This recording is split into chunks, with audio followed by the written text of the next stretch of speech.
This is training mission number 6, and this is all about vertical takeoff and landing, so we get into real Harrier territory. So let's start.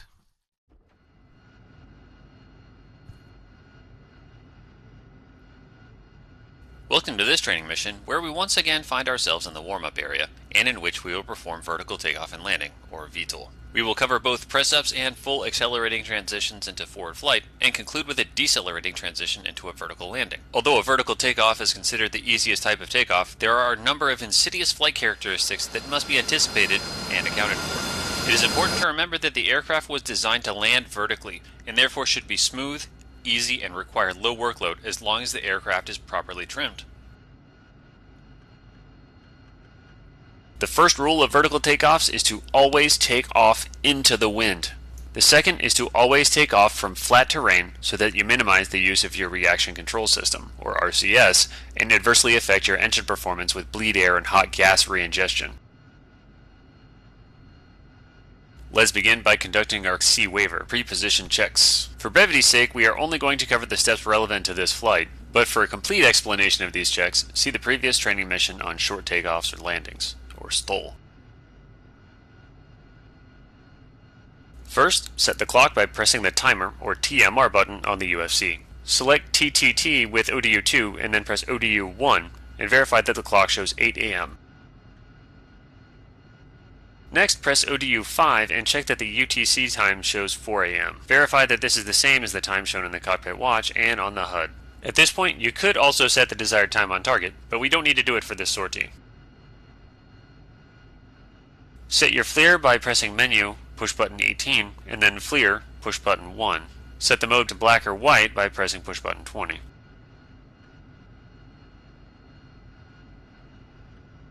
Set up your TACAN by pressing the TCN button. Enter 6-7 on your scratch pad for Cabaletti and press Enter. Next, turn it on by pressing the On-Off button. You will notice a small TACAN symbol appearing next to your aircraft on the left MPCD.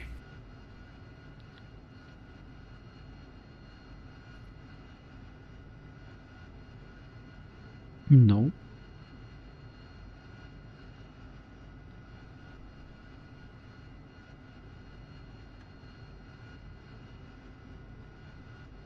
Set up your video recording system by setting your VRS and MFCD/HUD switches as desired.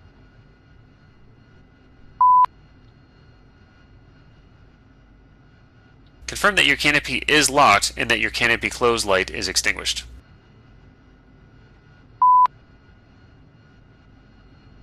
Make sure that the ejection seat is armed by checking that the ground safety control handle on the right side of the seat is closed and pointing down. Recheck that your standby instruments match.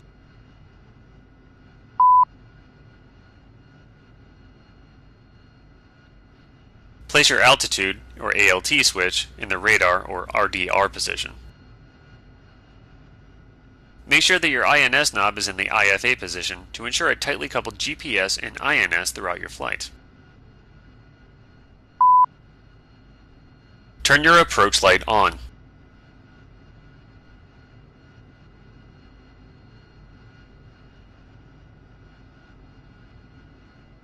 One thing which is crucial to remember for vertical takeoff and landing is the weight of your aircraft. In order to successfully do both, it cannot exceed 20,500 pounds. You can use the aircraft's onboard systems to check your weight or do the math yourself. The details you need for the latter are listed in your kneeboard.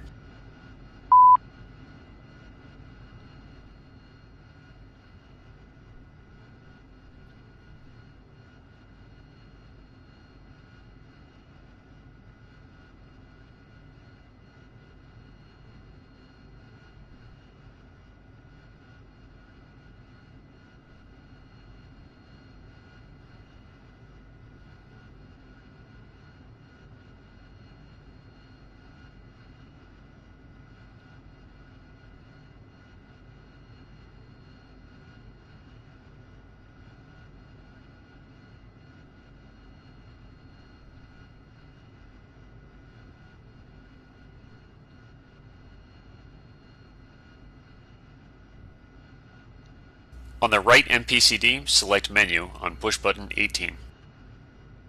Next, select VREST, VRST, on push button 8. Okay, now box either vertical landing or VL on push button 6 or vertical takeoff or VTO on push button 7. Good. Our aircraft weight is listed on the gross weight or GWT readout at the bottom of the list. Please note that you can press the ODU button 1 to have this number displayed on your UFC. Do it now. Next, we will begin our takeoff checklist, or finger checks. The first check is a 1-finger configuration check, followed by either a 2-finger dry acceleration check or a 5-finger wet acceleration check. Let's start the 1-finger check. Press the VSTOL Master Mode button to colonize the ODU with VSTOL options.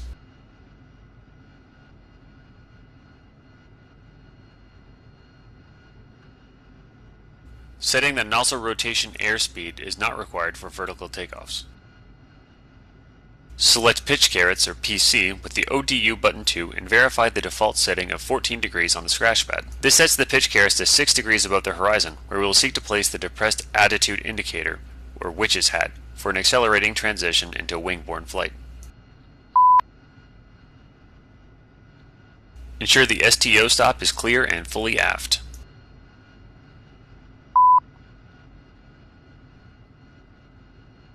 Trim the stabilator to 2 degrees nose down. Set flaps to STOL, observe 25 degrees in the flaps position indicator, and verify that no warning, caution, or advisory lights are illuminated other than droop, which can be on. During the takeoff, you will have to maintain a nozzle angle of 25 degrees or greater while in STOL flaps.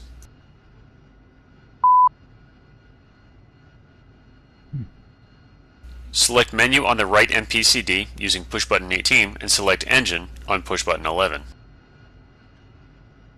Set the nozzle lever to 50 degrees and verify that the engine display panel matches the HUD. Verify that the flaps adjust to 62 degrees and that the flaps indicator matches the HUD with the droop light illuminated. Reset the nozzle lever to 10 degrees.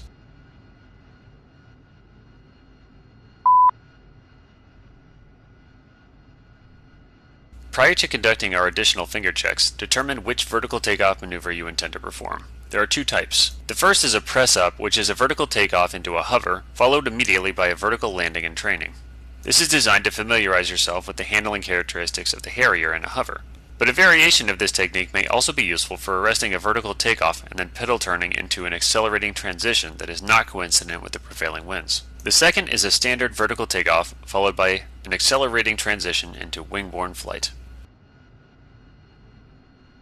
Select the type of maneuver you wish to practice. 1 for VTO, hover, and then VL, that's a press-up, or 2 for VTO accelerating transition, or VTO Excel.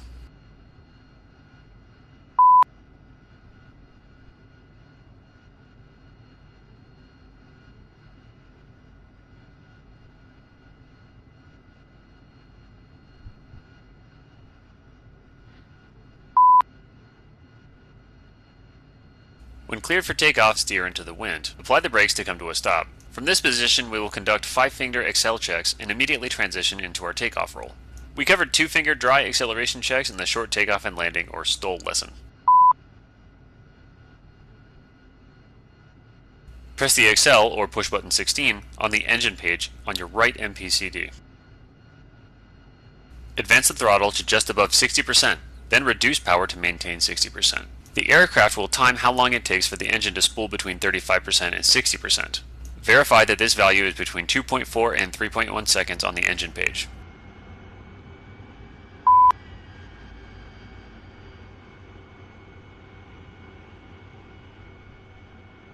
Arm the water switch to takeoff, or TO, and note the RPM rise by 6% to 7%. Reset the RPM to 60%.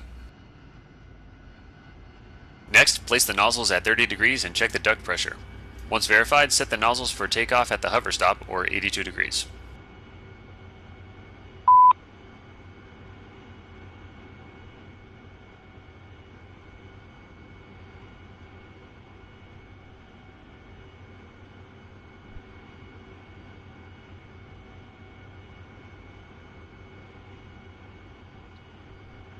On the left MPCD, select EHSD with either push button 2 or sensor select switch left. On the right MPCD, select FLIR with sensor select switch right.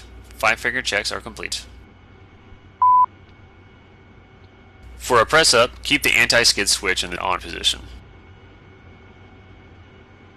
You are ready to initiate your takeoff. Wait to do so until I have finished explaining the steps and give the command. Okay. Hold the brakes until you are airborne. You will initiate the takeoff by throttling up to full power in one smooth motion. Check your top end RPM and that you have positive water flow. Immediately counteract any developing roll or bank angle, keeping the wings level, and scan left and right to ensure there is no sideways drift. Refrain from pulling on the stick unless forward speed is developing, as hot RCS gas from the nose will raise temperatures and reduce engine performance. You will learn to predict the necessary inputs with practice.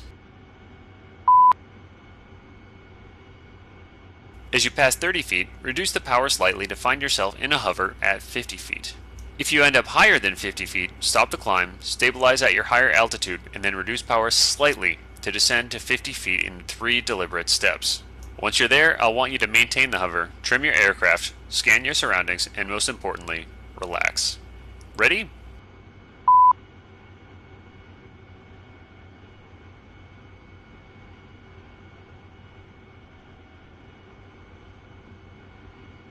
Alright, initiate the takeoff by adding power to full throttle. When you start to lift, keep the wings level. Monitor your climb rate and altitude.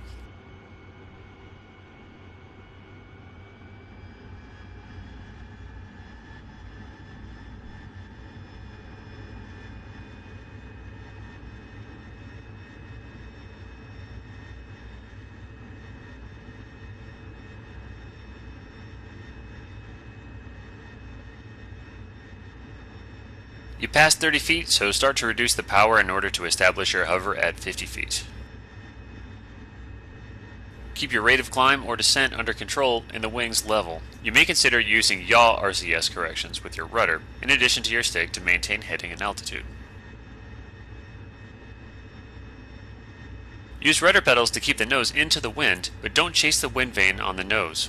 If the winds are shifting, pick a heading or point toward a specific object to stabilize. Keep your scan outside the cockpit in the forward 180 degrees to look for hover references and detect drift. Your HUD won't detect drift, so don't stare at it. Finally, control your altitude with small throttle changes of about 1 to 2% while referencing the velocity vector on the HUD for trends. Water, water.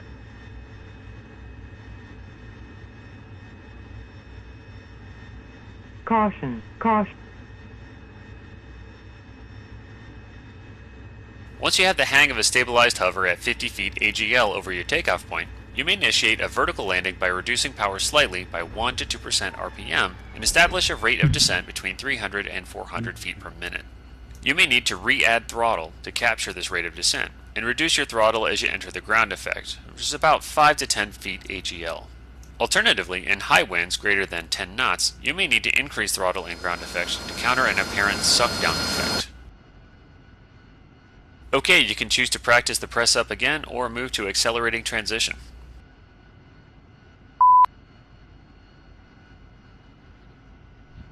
Okay, I think we will need more water. So this one is tricky. I don't really understand if this is how it's supposed to be done, because the water is consumed very fast. I need a lot of power. So once I see the hexagon, I know the water is starting to get sucked. And basically to hover, I need the hexagon to be visible almost complete. And even over the hexagon, so I'm starting to build to the 15 seconds margin. Okay, let's see the normal takeoff.